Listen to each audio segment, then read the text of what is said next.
connaissez le principe de Mocaillage. Mocaillage a pour objectif de recevoir des héros inspirants.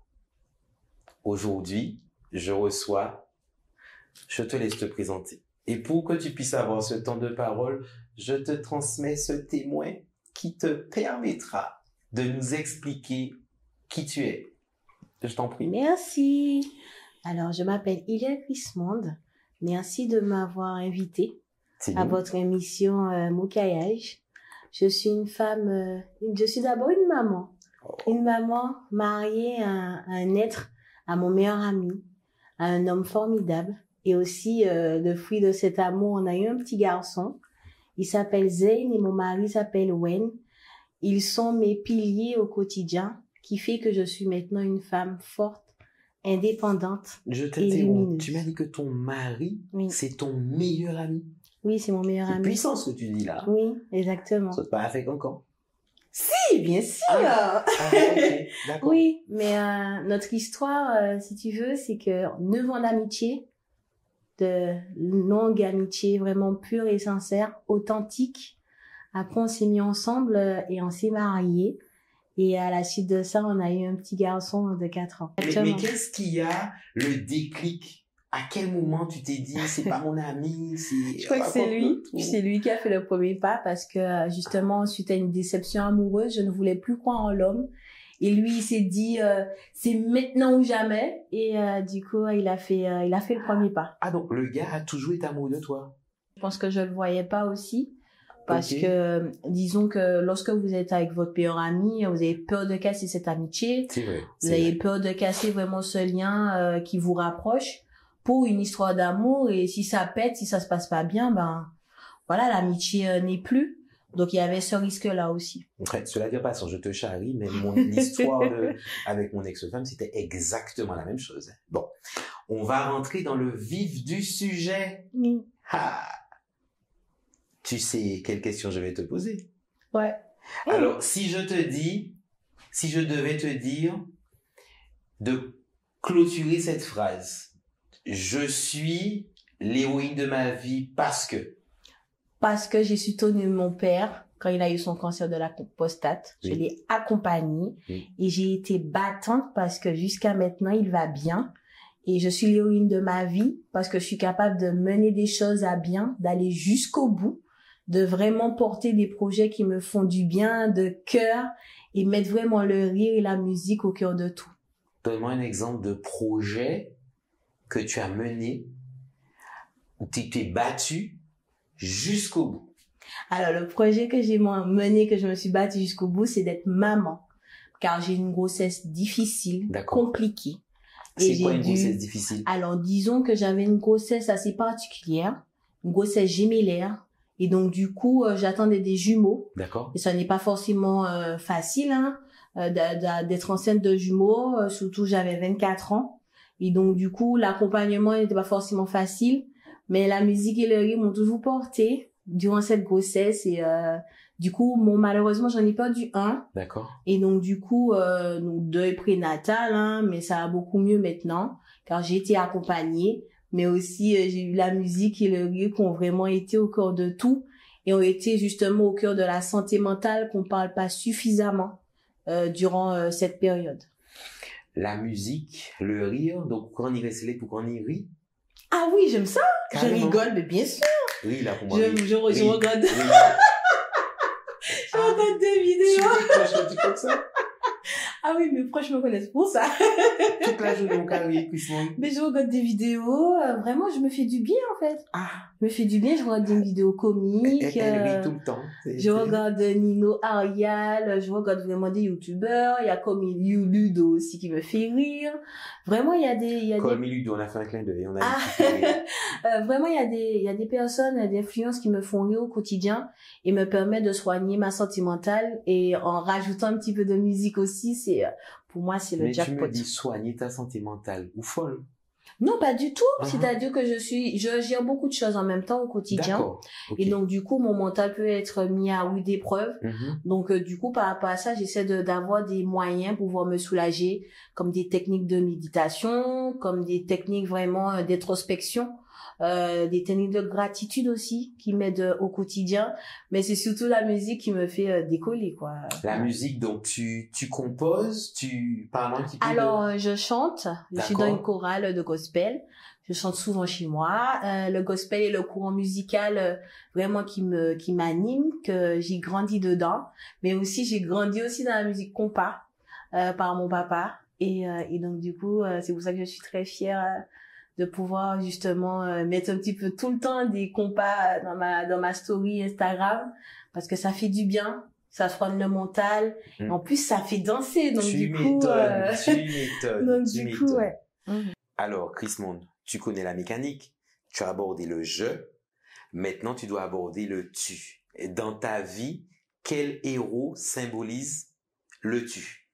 Alors, l'héroïne qui symbolise le tu pour moi, c'est une chanteuse de gospel haïtienne qui s'appelle Maggie Blanchard. Encore plus parce qu'elle est haïtienne, parce que je suis d'origine haïtienne, donc je suis très fière.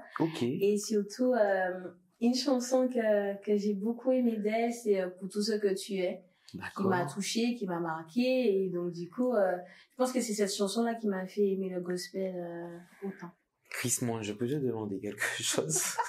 S'il te plaît. Mon jacari, mon coco rien. Je peux te demander quelque chose? Pour la communauté, je pense que vous êtes d'accord avec moi. La fille a dit qu'elle chante. Est-ce que tu pourrais interpréter un tout petit extrait de ce que tu aimes, s'il te plaît? Pour tout ce que tu es, reçois la gloire. Pour tout ce que tu es, je loue ton nom. Pour tout ce que tu es, j'élèverai ma voix en louant. Seigneur, je t'adore pour tout ce que tu es. Yes. Tu as donné des frissons. Ça fonctionne. Bah écoute, Chrismonde, tu pourrais d'être chaud là, hein, parce que ton tu m'as donné des frissons. Ton il et ton elle. As-tu un il et ou une elle qui symbolise le héros de ta vie? Alors, je n'ai pas de elle. Par contre, j'ai un il. Et le il, c'est mon papa. Oh, papounet. Oui, mon papa, qui est fantastique, et j'ai grandi dans le rire comme j'ai grandi dans la musique.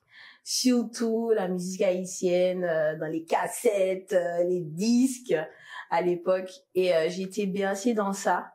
Et je pense que ça a toujours été le pilier de ma vie finalement. Dans les moments de doute, dans les moments vraiment où je flanche, où je vais pas bien, je sais où aller épuiser de la force et de l'énergie sans est content de la musique. Donc, excuse-moi, ton père, oui, il écoute de la musique ou il est lui-même musicien? Il est pas musicien, mais il écoute de la musique. D'accord. Ouais. Alors, rappelle-moi, est-ce que je connais bien mes trucs dans la musique haïtienne? Il y a, moi, je crois, de mémoire, coupé, cloué. Ah mon Dieu, c'est vieux. J'étais pas encore née, moi. Je te remercie de me rappeler que je suis un vieux. Mais non. Si tu veux, il y a l'époque des Karimi, par exemple. Ah, Karimi, oui, Karimi. J'ai été bercée dedans, mais j'ai été aussi bercée par les Inglindous.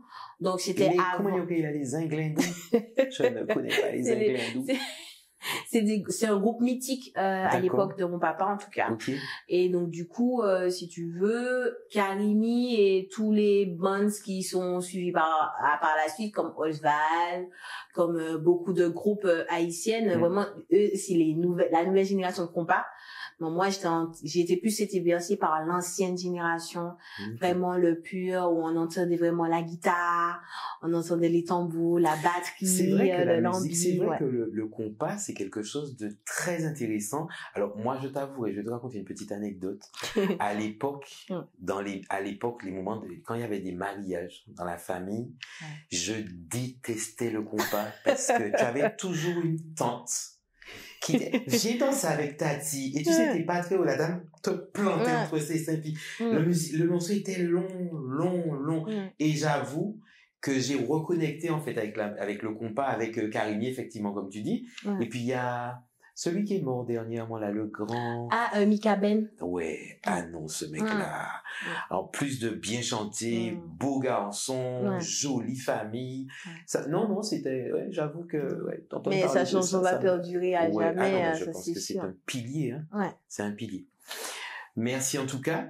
On a terminé le il, le elle. Oui. On va continuer. Oui. Tu es prête? Bien sûr. C'est parti. Le pronom nous. On y va. Découvre-toi. Alors, le nous, je vais parler d'une ancienne expérience professionnelle.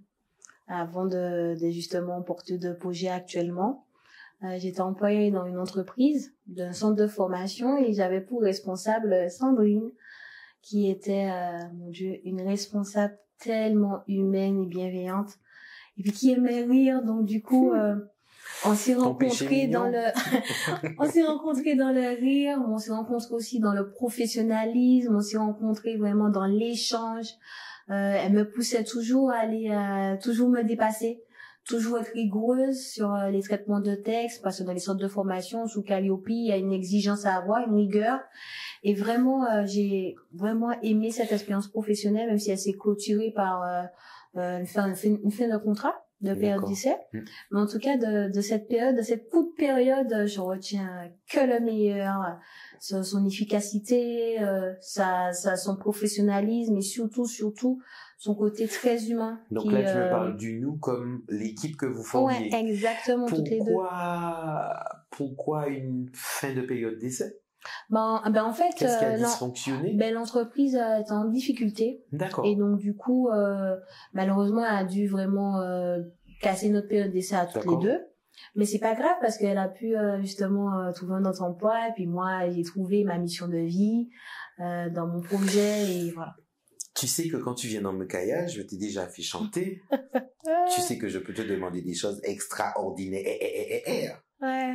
Peut-être que tu ne lui as jamais dit. Alors moi, je t'invite à adresser un message à Sandrine. Oh là là. Quelque chose qui sort de tes tripes.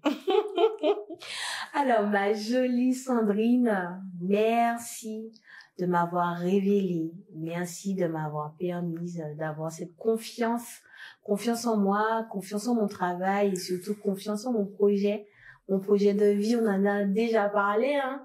Futur sophrologue en devenir, on va travailler ensemble, et j'ai trop hâte de te voir. Des bisous. Merci beaucoup de ce partage.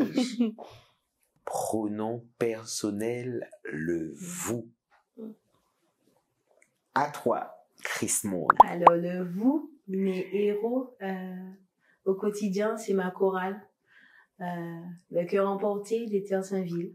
Ça fait 15 ans que je suis dans cette chorale. Maman. Et je suis toujours aussi fière d'être choriste sous la direction de Madame Judith Prophète et de son frère Yoann Prophète.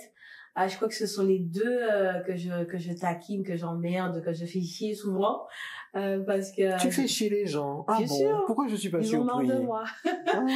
Ils ont tout le temps marre de moi, mais je les aime infiniment, et vraiment un petit clin d'œil à cette chorale de cœur. Chorale, comment ça s'appelle? Cœur emporté. Chorale Cœur emporté. Oui, littéralement. Big dédicace. Oui. Elle vous emmerde, mais big dédicace quand même, c'est ça? Je les aime plutôt. Tu les aimes, d'accord, dans l'amour. C'est bien. Tous, ouais. C'est bien. Tu m'as l'air d'avoir beaucoup d'amour à donner. Quand je t'entends parler, hein, depuis ce matin, j'ai mes poils s'hérissent, des hérisses. Mais c'est bien. C'est exactement, en fait, lorsque vous parlez de héros, c'est exactement ce type d'invité que je veux avoir. Parce qu'en réalité, l'amour est tellement plus facile de donner.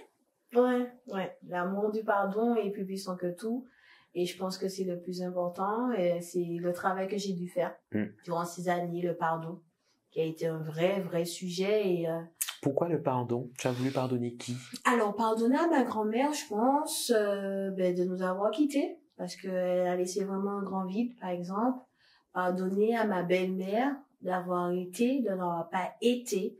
Mais là, je suis en paix avec moi-même par rapport à tout ça. Et me pardonner moi-même aussi, parce que moi aussi, j'ai eu des périodes difficiles et je pense que le pardon me guérit et je pense que je le cultive.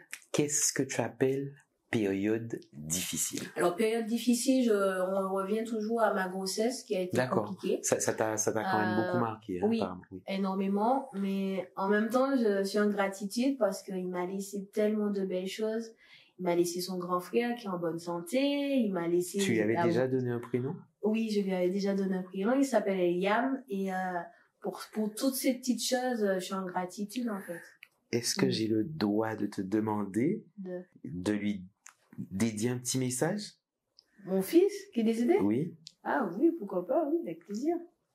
Je t'écoute. Alors, il te voit là. Alors, mon petit ange, Eliam, merci de m'avoir fait devenir une mère. Merci de m'avoir fait devenir, redécouvrir, redéfinir c'est quoi être une force, être battante et surtout être résiliente.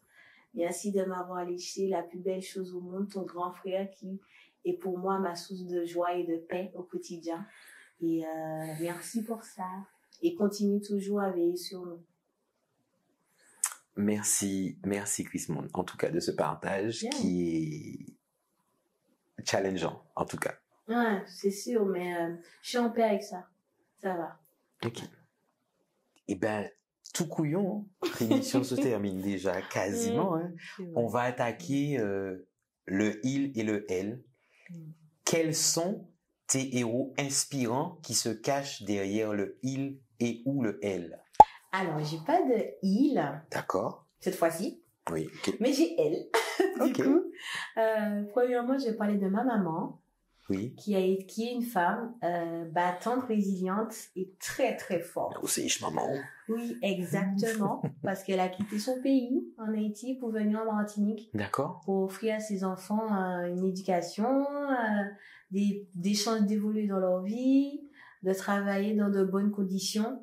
Et juste pour ça, elle force le respect. En fait, pour moi, en tout cas, elle est mon héroïne au quotidien. Elle a été là dans ma période de grossesse, elle a été là avant, après, pendant, et jusqu'à maintenant, elle m'a toujours soutenue. Elle me soutient dans mes projets, et juste pour ça, ouais. Tu es arrivée en Martinique à quel âge? Alors, moi, je n'ai pas encore assez atypique. Ok. Disons que mes parents ont atterri en Guyane. Donc, c'est là que je suis née. Ok. Donc, tu es guyanaise? Oui, je suis guyanaise, je suis née à Kourou. D'accord. Et j'ai pas pu faire un long feu parce que je suis restée que 3 mois. Et après, je suis venue en Martinique et après, je suis plus repartie. D'accord. Donc, vous êtes martiniquaise? Non, pas vraiment, parce que j'ai quand même été élevée par 2 Haïtiens, donc je me définis pas comme telle. Mais par contre, c'est vrai que la culture martiniquaise, ouais, j'aime beaucoup, ouais. Enfin, écoute-moi, hein, tu es une femme du monde, hein. Oui, avant d'être haïtienne, martiniquaise, on s'en fout, tu es une femme du monde. Exactement. Je t'ai interrompu, donc ta maman, ta première elle. Oui, ma première elle, qui est fantastique et qui aimante comme tout. Et surtout, ouais. Quand je pense à elle, elle est toujours en vie, hein, vous inquiétez pas. Hein. Mais oui, elle est mon héroïne du quotidien. Tous les jours, on s'appelle, on se prend des nouvelles. Et pour moi, c'est la plus belle des choses. Ouais. Alors, tu as utilisé le elle au pluriel. Donc, on a parlé de ta maman. Oui, et là, on va parler de ma grand-mère. Ta grand-mère, mais c'est la dame que tu as dit tout à l'heure là, un petit peu, le pardon. Ouais, c'est ça. Pourquoi j'ai pensé à elle sur le pardon? Parce qu'en fait, elle a laissé un grand vide, finalement, dans la vie de ma maman. Ma maman a porté son deuil pendant pas mal d'années. Ah d'accord, donc elle est décédée. Donc elle est décédée, donc du coup... ça fait combien d'années? Ça fait quand même plus de 10 ans, quand même. Donc maman a porté son deuil quand même 5 ans. 5 longues années. Et moi, je l'ai soutenue dans cette période. Je l'ai portée aussi avec elle. Ça a été très difficile parce qu'elle a perdu aussi ses frères et sœurs en Haïti, ma maman. Et c'est vrai que le sujet du deuil a toujours été un gros sujet à la maison. On n'en parlait pas. C'était un sujet tabou. On disait pas les choses. Et je trouvais que c'était regrettable parce qu'on n'avait pas forcément d'accompagnement. Ce n'est jamais évident d'aborder ce genre de sujet. Exactement, exactement. Surtout qu'une petite fille de 10-15 ans, donc c'est pas forcément facile de voir sa maman dans la peine et de pas savoir quoi lui dire, quoi faire pour pouvoir soulager un petit peu sa peine au quotidien. Et c'est pour ça que vraiment ce sujet me tenait à cœur parce que on n'en parle pas suffisamment de tout ce qui est sentimental lié à ce deuil-là. Tenait à cœur, je sens que tu as quelque chose à nous annoncer. Gros sujet. D'accord. Parce que justement, ma page Instagram, justement, c'est vraiment tout ça. La sentimentale. Ta page Instagram, tu peux nous donner en fait oui, bien sûr. C'est le monde de Zali. Le monde de Zali. Le monde de Zali, et avec plaisir de vous retrouver là-bas. Mais en tout cas, et par la suite de ça, alors le monde de Zali, si tu veux, c'est le monde, Chris Monde, et puis Zali, les 2 lettres de mes enfants, donc Zé, Néliam, et puis les 2 premières lettres, et grâce à mon mari, c'est lui qui a trouvé le Zali. Moi, je trouvais le monde, et je trouvais que c'était sympa de rallier les deux, parce que Chris Monde fait partie des deux univers, c'est mes enfants, et je suis très fière. Même s'il y en a un au ciel, mais pour moi, il est toujours là, il est toujours mon enfant. Tout à fait, bien sûr. Et par rapport à tout ça, c'est vrai que c'est posé beaucoup de questionnements en termes d'accompagnement sur cette thématique, sur le deuil. Qu'est-ce qu'on peut faire pour accompagner les gens d'une manière plus bienveillante, plus douce? Et moi, je me suis dit, tiens, pourquoi pas le faire en musique et avec le rire, parce que c'est des choses qui me plaisent, d'amour, que j'aime particulièrement. Et puis, à force de réflexion, d'introspection, et en échangeant autour de moi, j'ai quand même 60 personnes qui m'encouragent dans ce projet, dans ce projet de vie. Et par rapport à ça, ils m'ont challengé, ils m'ont dit un petit bisou à Stéphanie, qui m'a bien poussé pour me dire bon ben Chris Monde, faut y aller, c'est maintenant, la vie c'est maintenant. Donc sous ces conseils, je me suis lancée. J'ai créé un livre vraiment de développement personnel. Tu as écrit un livre? Oui, sous cette thématique de deuil, mais ce livre n'est pas qu'un livre, c'est vraiment un journal intime que la personne pourra vraiment différentes questions sur le avant, pendant, après le deuil, cette période de deuil, et puis des tips de musique et de rire qu'elle peut mettre au quotidien, qu'elle peut mettre en pratique, et puis une petite surprise pour ceux qui achèteront le livre, parce que je tenais à cœur vraiment de ce partage, vraiment en exclusivité, et puis donc j'ai hâte. C'est quoi le principe de ce livre-là? C'est alors comme le principe, un cahier de pensée, non? En fait, si tu veux, c'est comme un journal intime, mais de réflexion, d'introspection sur toi-même. Au fil des différentes questions qui sont dans le livre, ça va te permettre de pouvoir te reconnecter à toi, pouvoir voir où est-ce que tu en es vraiment dans ta phase de deuil, et surtout mettre les mots. Finalement, l'écriture, c'est une thérapie aussi, c'est une forme de thérapie. Mettre vraiment les mots sur ce qui fait mal, ce qui blesse, et puis un petit peu de gratitude dedans. De gratitude envers les personnes qui t'ont accompagné, qui t'ont aimé, qui t'ont soutenu durant cette période, et surtout t'amener vraiment dans cette phase de guérison, de reconstruction, que voilà, le deuil, c'est vrai que chaque personne vit le deuil différemment, et moi j'ai à cœur de vraiment donner du positif, de la joie, de la bonne humeur par le biais de ce livre, en tout cas. Donc ça veut dire que quand j'ai ce livre-là, si par exemple j'ai perdu un proche, je peux coller des photos, je peux alors pas forcément coller des photos, mais ça t'appartient. Donc enfin, je fais ce que je veux tu fais ce que tu veux avec. Okay. Le plus important, c'est que par rapport aux différentes questions, c'est vraiment des questions vraiment d'une douceur, d'une bienveillance, pour que tu puisses vraiment te reconnecter à toi, te poser des bonnes questions, te dire ah oui, ça j'aurais pas pensé sous cet angle-là, voir les choses surtout différemment, et puis mettre un petit peu d'amour dans tout ça. Alors, rappelle-moi, redonne-moi le titre de ce livre.